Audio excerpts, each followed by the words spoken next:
Have you ever been a part of a more lopsided championship than the Big Ten one against Wisconsin? Just 59-0 seems a little overwhelming, and like for a championship game, like Jesus Christ, should have a better performance, Wisconsin. Yeah, I mean, we needed it to be fucking overwhelming just because, otherwise we weren't going to get in. Right. And we kind of knew that. It was a really cool year just because it was the first college football playoff ever. So it was really fun to be a part of it just in that aspect because nobody really knew what was going to happen or this or that, or, it was still so fluid. They were still trying to figure out exactly how to even make this whole college football playoff work. So, we didn't know exactly how it was going to be, but, Urban said, going into the game that, we were going to have to win, and he made that very clear to us that we were going to, we were going to clearly go and win that game, whether it was we won by, 10 or 15 or 20 points or we won 59-0. He kind of made it known to us it was going to have to be a real statement win. Like, it wasn't going to be like, because honestly, if we would have won in overtime or if we would have won by a touchdown or a field goal or something like that, like, I don't think that would have been enough for us to jump TCU to get in. So, no, we had no idea it was going to be 59-0.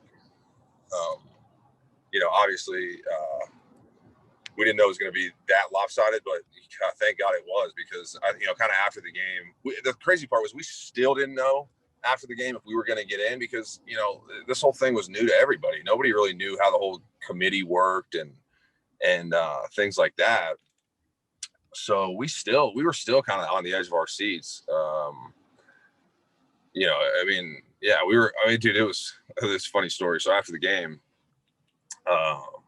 we're playing in Indy at the Colts Stadium, Big Ten Championship, and we win the game. It's a night game or whatever, and by the time we fly back to Columbus and get back, it's probably 3 a.m., 3 or 4 a.m., and we're so geeked up, we're like screw that, and I mean we're probably 25 guys deep in my house, and we pull the all-nighter all the way up until noon Eastern the next day when they made the announcement, and so we get back and it's like 3 or 4 a.m. and we're like, we ain't going to bed, so we stay up and we ordered like $500 worth of Bob Evans. We catered in Bob Evans at like 8 a.m. We've been up at this point for like over 24 hours now. And so we cater in the Bob Evans at like 8 a.m. and that gets us to like 10:30, 11, and we still got an hour to go. And guys start dropping like flies. There's guys sleeping on the floor at the house, and we're like, everybody got to stay up. You got to stay up.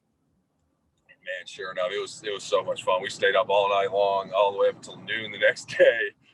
And we literally found out the second that they showed it on television. We didn't know 1 second earlier. Wow. We had no idea. And, I'll tell you what, too, when, we're tired. We've been up for, fucking 36 hours straight. And then they show we're going to play Bama, and we're like, oh, shit. We all kind of look around like, oh, man, that shit just got real. Like, because at the time, Bama was the complete powerhouse, nobody was beating Bama back then, really. Obviously, we knew that. Like, so when we saw the way Mass was up with Bama, we were like, yeah, man, you gotta be fucking kidding me. We gotta play these dudes now. But it all worked out. Did you ever ask Coach Meyer if you could do the whole Zeke show the stomach if you guys beat Bama? Was there ever like a prop bet for you to be able to do it, or was he just never allowed you to do it because you were that blocking tight end? Do what? The Zeke crop top, like show the gut, the six pack while you're playing thing. Oh, no. Nobody else was doing that. Did anyone else ask to do it?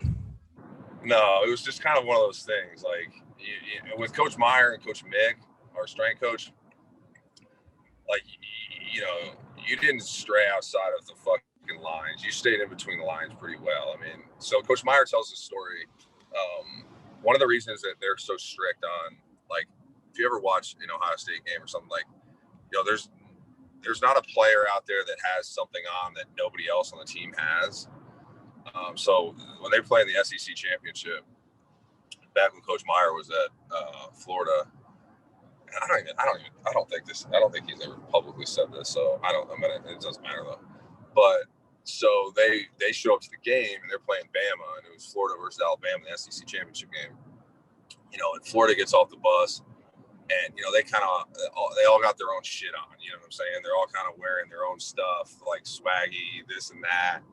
And Coach Meyer said that he watched Alabama get off the buses, and they were all wearing the exact same suit, tie, coat, everything, and they got their fucking asses handed to them in that game. And the way Coach Meyer's mind works, like, he's kind of fucking crazy with shit like that. So like he made it a point, like, from then on, they weren't going to have any of that individuality bullshit. And that was, when we were at Ohio State, we had,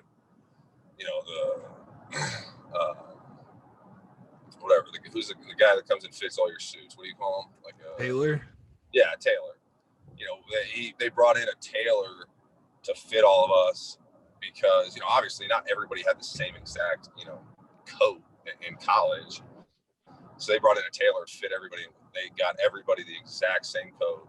You had to wear the exact same tie as everybody. Like, it was a big deal because some weeks, like, a guy would, like, forget his actual tie, and he'd have, like, one that was similar, and it'd be like, oh, no. Like, he'll notice shit like that. Like, that's how he is. And the way his mind works too is like, if one of his guys doesn't have on the exact tie that he's supposed to have on, like, in his mind, it's like, oh shit, panic alert. Like, the guy's not ready to play. The guy's not focused. Like that, that's how in depth and that's how he coaches, and that's why I was saying earlier about, am I surprised he stepped back? And no, I'm not, because to be like that, it just takes so much out of you. But that's also why he's been so successful, Yeah. What was your favorite thing about playing Big Ten football? Big Ten football? Yeah. Not playing Purdue at West Lafayette, that's for sure. Not going to Indiana and playing IU at a noon kickoff with, like, 1,500 fans in the stands. So what about playing at a place like Kinnick? Playing at a place like where? Kinnick at Iowa. It's funny. It's the only place I didn't play. Oh, really? Yeah, it was, because they kind of switched up the divisions. Oh, right. So I played Iowa once at home, but I never played there. So, but I hear that's a phenomenal place to play. It's actually unfortunate I never did get to play there. I always wanted to play with, like, the fans right behind you and stuff like that. But yeah, I never got to play there. I was just gonna, my favorite part about playing the Big Ten football was, God, I don't even know, honestly. I don't know. I love the Midwest. The Midwest has got just good fucking homegrown. Yeah.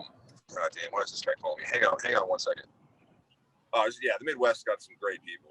That was probably my favorite thing about playing in the Big Ten was all the people you come across in the Midwest, and there's all good homegrown people, and I love the Midwest, even Iowa.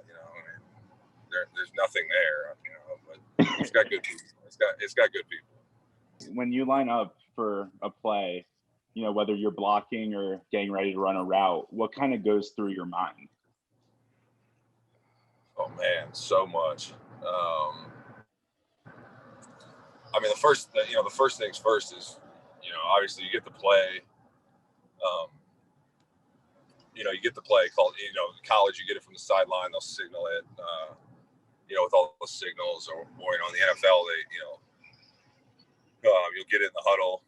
from the quarterback. But, you know, the first things first is you obviously got to know what you're doing with the play. And, you know, I mean, most plays, there's numerous different things that you can do, you know, just depending on defensive schemes, how the defense lines up, which personnel they're in, which techniques they're playing, all kinds of things like that. You know, but the first thing is just knowing. I would say on most plays, there's probably 2 or 3 different options of how you run the play based on the defense. So, you know, the first thing is you better know all of them. Sometimes there's even more, you know. But you kind of go through your head on, okay, if they give me this, and this all happens in a matter of, like, you know, probably 10 seconds. You know, I mean, you probably have 5 to 10 seconds.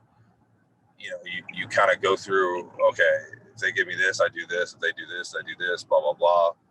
And then, you know, next thing is who are you playing? You know, what defense are you playing? Which guy are you trying to block? Which guy are you trying to run a route off of? You know, so then your mindset kind of goes to, you know, how are you successful going against the other guy? You know, if it's blocking, I mean, you know, if you're blocking a guy like, you know, Khalil Mack or Von Miller or, you know, JJ Watt, you know, you better have something up your fucking sleeve. I mean, you better bring it. You better, you know, you make one wrong step with guys like that, and you won't even touch them, you know. And then, you know, as if you're running a route, which player are you running? You know, where's his leverage? Is he inside of you? Is he outside of you?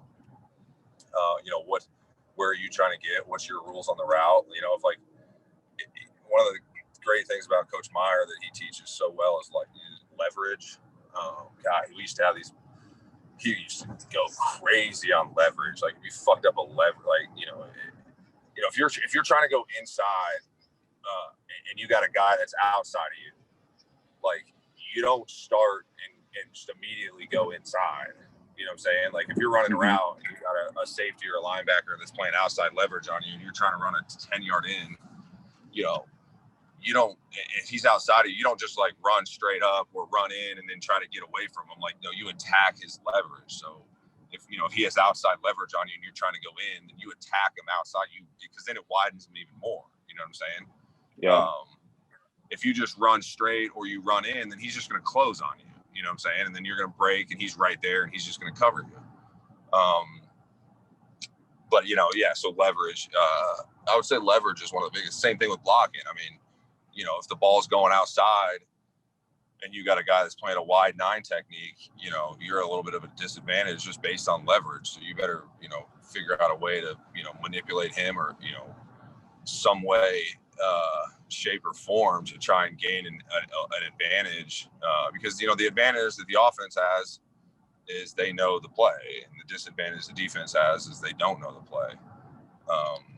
And sometimes, you know, they're lined up in an easy position to block them. You know what I'm saying? If the ball's trying to go out wide and the guy's lined up head up on you, you know, that's one of those situations where, you know, as a tight end, you should be successful on that majority of the time. You know where the ball's going. The guy's at a disadvantage already because he's lined up inside of you, and things like that. So, I mean, there's a lot that goes through your head when you get the play call. And, you know, I mean, the worst fucking thing, you know, it happens to everybody.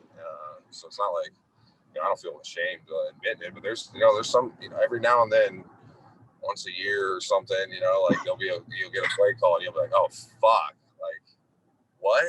You know, and you'll like, oh, I don't know.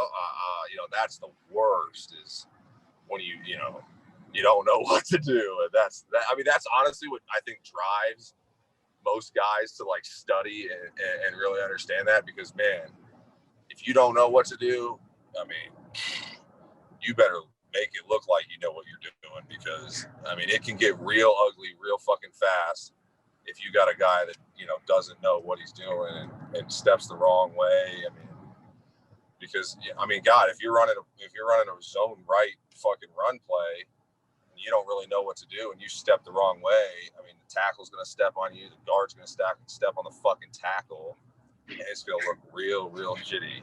And when you turn on that film, that's one of the worst feelings ever.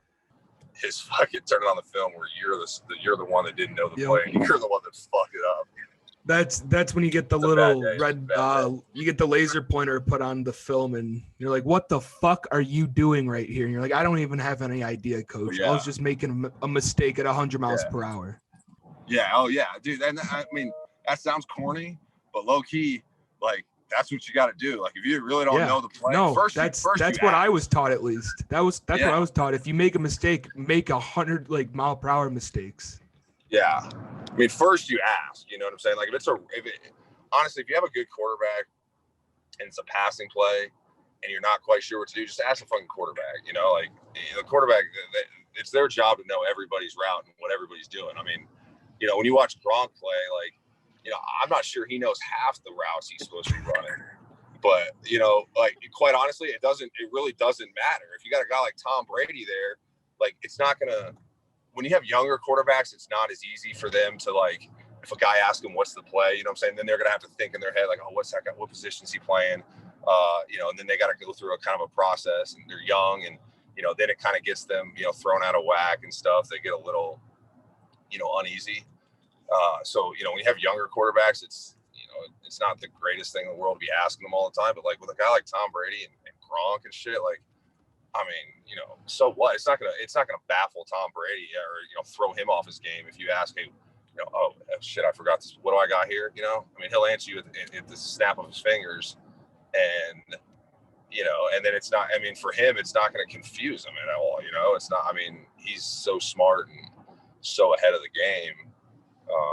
You know, it helps having a guy. And if it's a run play and you don't know, like, hopefully you got a good tackle, you know, that knows his shit, because, you know, the first thing you do is, if you don't know, you ask somebody and try to figure it out. I mean, those are some of the most stress any football player will tell you, man. Those are some of the most stressful 30 seconds of your life, 20 seconds of your life, when you get a play call and you're not 100% sure what to do, and you start scrambling, like, you know, asking, looking around, like, you know, so then you go down that black hole of, like, wait, was it fucking this? Like, you know, I think we ran it on Wednesday one time. Was it this play? Was it, you know, and like, it's just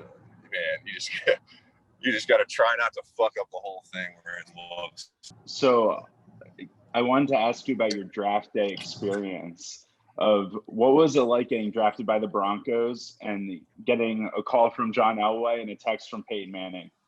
Man, it was a stressful few days. I'll tell you that much. You know, it's good stress, obviously, but you know, it is stressful. Like, just, you know, they build up the draft now. The way it is it's. I mean, for rookies and things like that, for guys getting drafted, it's it's like the longest 4 or 5 months of your life. I mean, from the time you finish your senior year, your junior year, or whatever, and then, you know, you go into this combine training, and, you know, when you're, honestly, does the combine really mean shit? Like, no, not really. I mean, it like a little bit, you know what I'm saying? For certain things, it might mean a little bit more, but for the most part, man, like, I mean, if you don't have any good film out there, and then you put on some fucking underwear and go run, you know, catch a nice one-handed catch in the combine, it's not like all of a sudden you're going to move up on the draft boards, and you know, some teams are going to be like, oh, well, did you see that catch he had at the combine? Like, yeah, fuck yeah, let's draft this guy. Like, no, that's not how it works. I mean,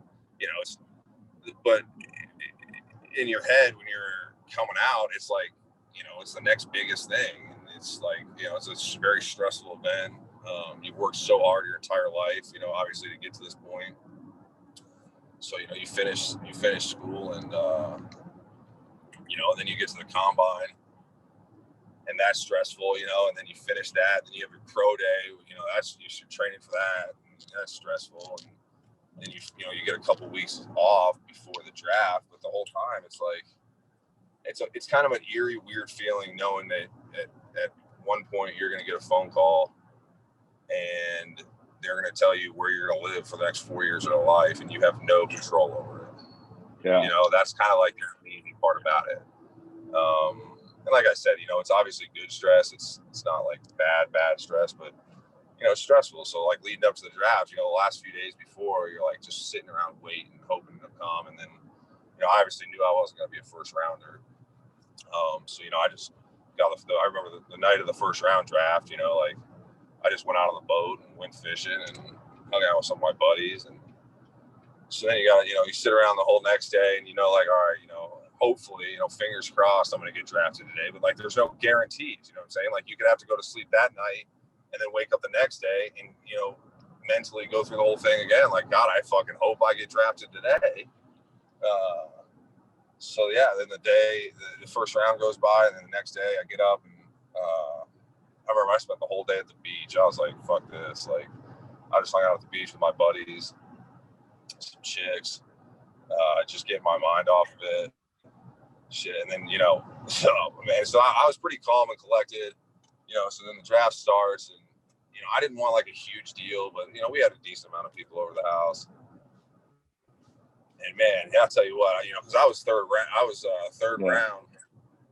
So they do round 1 and then they do 2 and 3 on the second day, and I was towards the end of that fucking second day now. It wasn't like, I was one of the first ones off the board.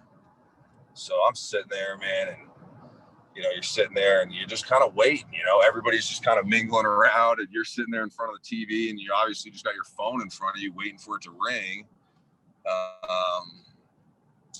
And so, man, so I was sitting there and, I was towards like the middle of the end of the third round. So, I mean, I had been sitting there for a few hours now. And, after like the first hour or so, I was kind of like, screw this. I started throwing back some fireball and, just trying to take the edge off a little bit. Like, shit, man, I might have to wake up tomorrow morning and go through this all over again. And, so I have a couple drinks and, I'm sitting there. And so then they drafted, I remember I thought I might go to Cincinnati. It was one of the teams I thought might draft me. And so they drafted another tight end that I trained with. And I was like, oh, hell no. Like, at this point, I'm like, all right, more fireball. Let's go. It was like 2 or 3 picks after that.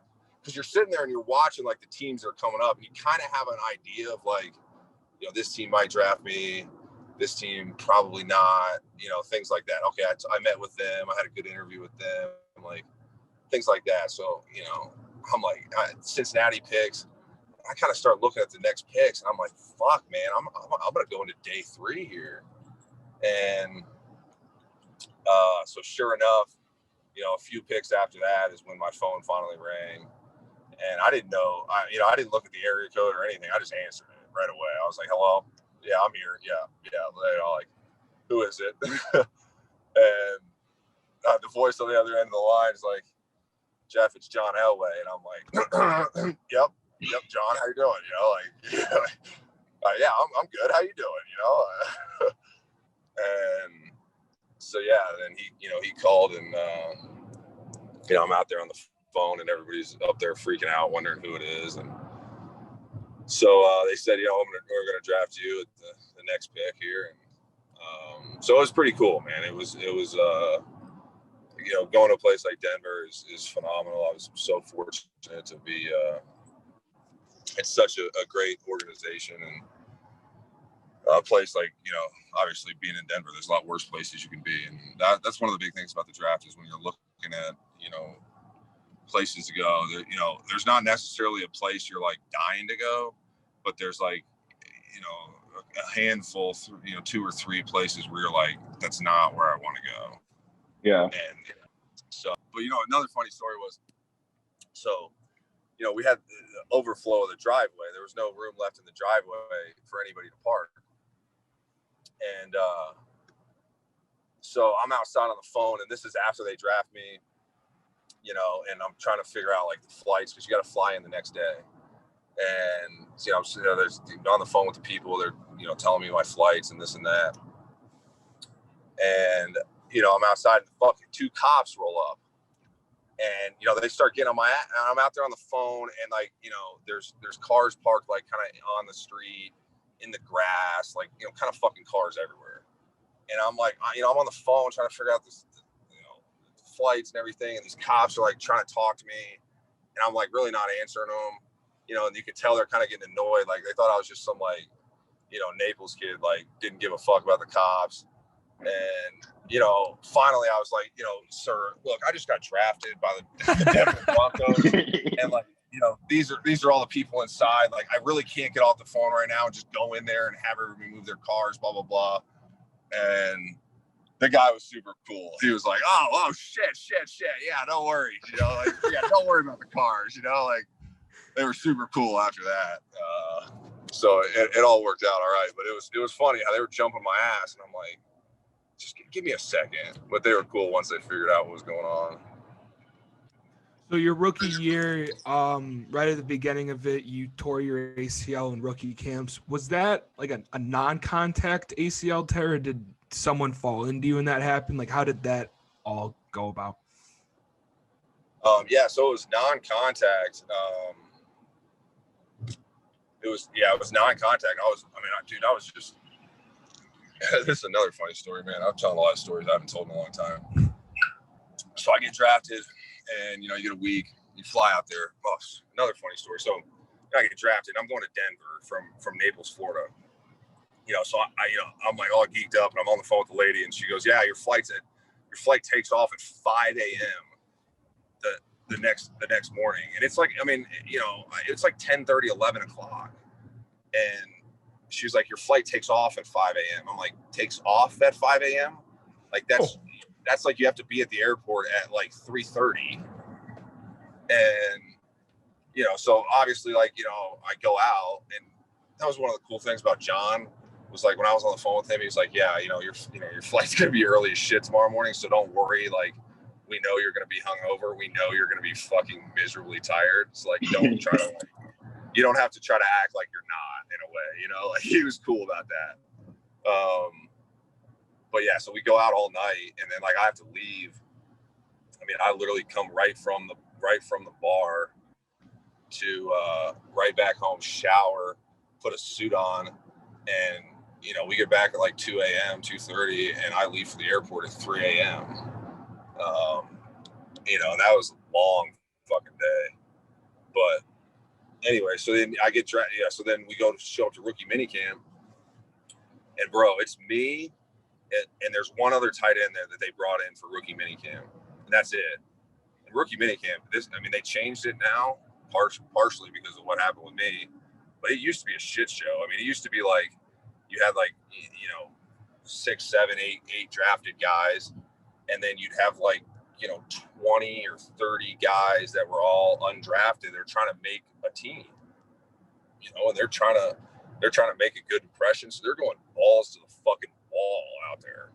And it was stressful as shit. I'm telling you what, because it's like, as the drafted guy too, it's your first time, performing in the NFL at all. It's your first time the coaches are getting to see you and everything. And, like, then you're going against these guys that are going a million miles an hour that, like, their whole life depends on if they make the team from this rookie minicamp or not. And so, like, the first day, we run so many plays, and it's like, so we get out there for the first practice, the first day, and the other tight end that they had brought in was a basketball player, and he had never played college football. He played high school football, and then he was like a friend of somebody, and they basically just needed another body. Well, we get, the most basic formation in all of football is like I right. Like, it's I right. Like, and this dude fucks it up, and he goes and lines up. He's trying to tackle kind of next to him, and he's in like this 2-point stance with like his hands on his elbows on his knees, and he has no clue. And so then, like, so it was, I had to take all the reps because this guy didn't even know how to line up. And so then that night I get a knock on my door, and I go answer it, and it's him.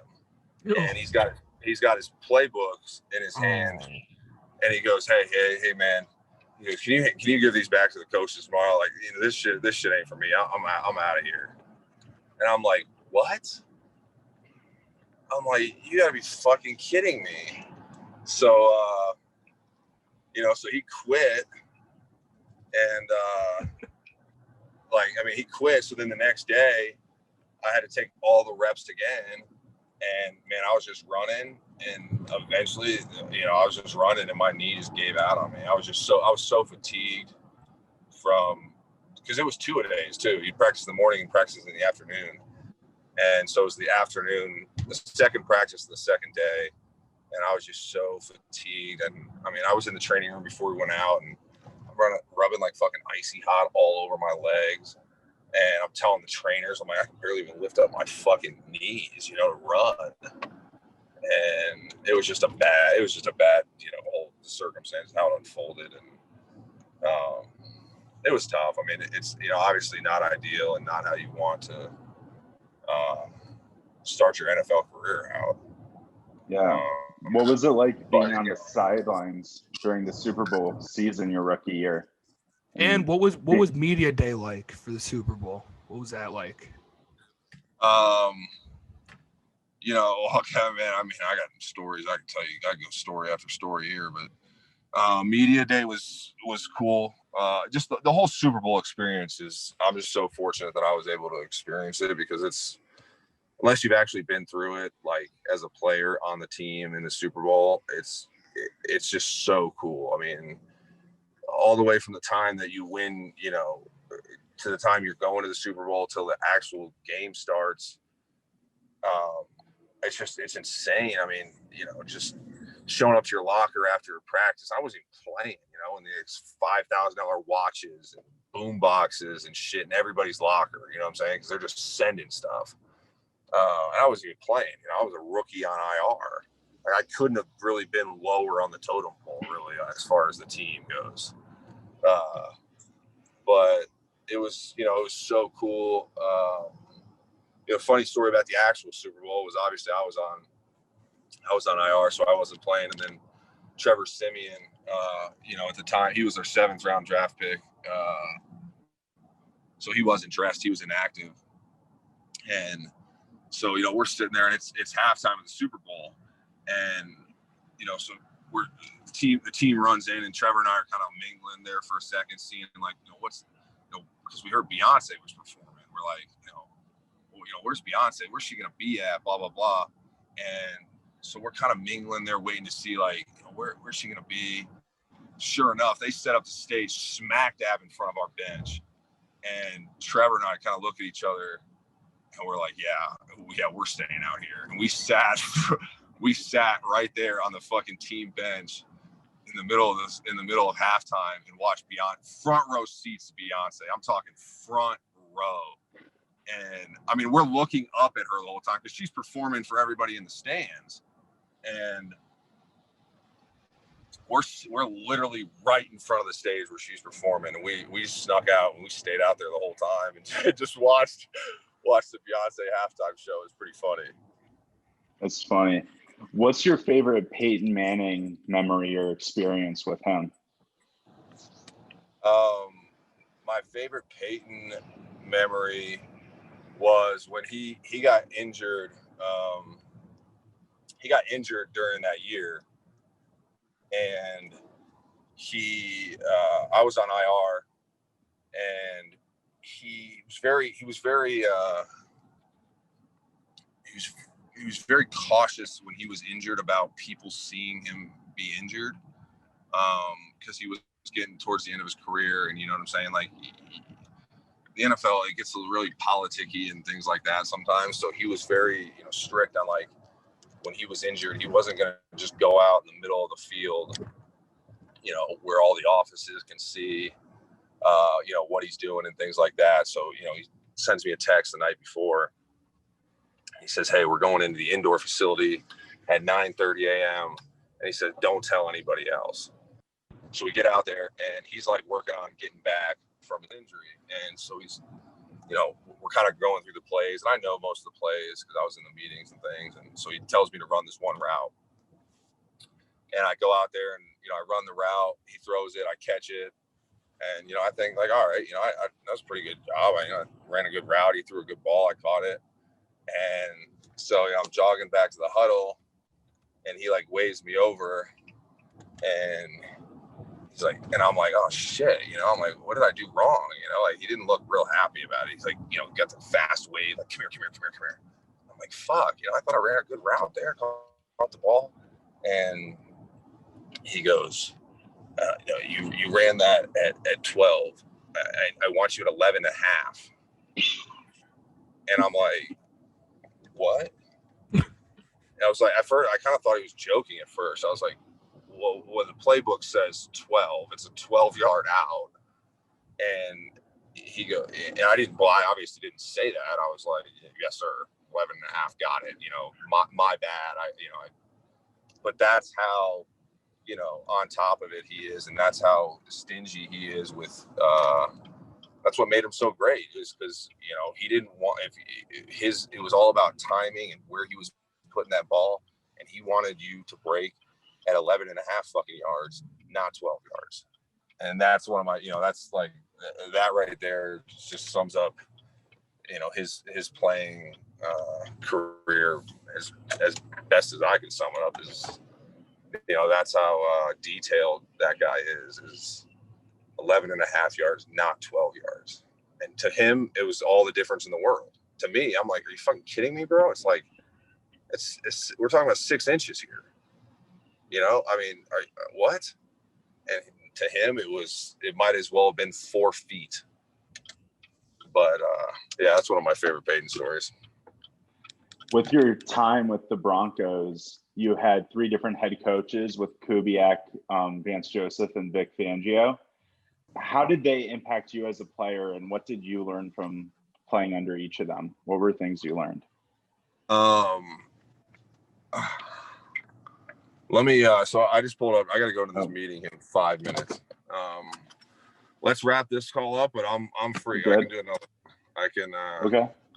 Shit, I can talk all day, you guys. I mean, I got some stories I could tell. I don't do a lot of podcasts, I mean, I do a couple with, if I got, history, you might know my mom and Naples and things like that. We'll just make you a recurring guest then. We'll just bring you back on. Like, what's stopping us? I'm actually, technically I'm unemployed right now. So, if you want to put me on salary, that's cool too. I mean, I don't know what salary could be. It could be like 50 cents. We really don't have much income at the moment. So, I mean, what do you guys, when you turn your books in at the end of the semester, don't you get money back or something? Yeah. I rent my books. I buy mine. I'll give you 25% of the money I make back. It'll probably be about $5, but I mean, shit, it's better than nothing right now. My wife's up my ass every day. The fact I'm unemployed. I mean, she says all I do is golf, which I don't know. She's kind of right. Yeah, no, but if you want to come on for a part 2 later this week or next week or something, we'd love to do it. Yeah. Let's set up a part 2 and we'll keep going. Yeah. Because what did I learn from 3 fucking head coaches? God. Yeah. I'm going to have to think about that one for a minute. Yeah, you're good. All right. I will talk to you guys. You guys be safe. Thanks. Right, have a good one. Peace. Sounds good. We'll do part 2. Sounds good. I'll text you later. All right, guys. See ya. Bye.